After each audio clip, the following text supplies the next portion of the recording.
ทางทานเทศนาพวกกุทร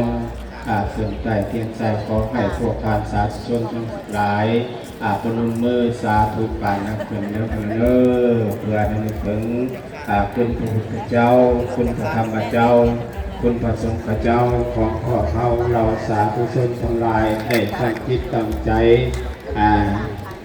ตีคอกในเนื้อเป็นเนื้อตีคอกติงแห้งได้3 บาทเนาะกันเนาะเพื่อเป็นสิริมงคลคำพูดในลูกในหลานครอบครัวสิ่งเย็นอันตาของเขาเลย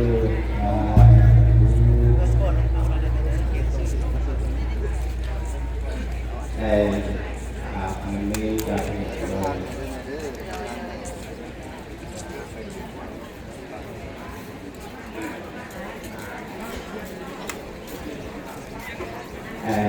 เพราะนั้นวันต่อไปให้มอบวันศาสนาพิธีจะไปสู่แก่มหาไซนำพาไหว้พระสิ่งต่อไปขออนุญาตให้เชิญ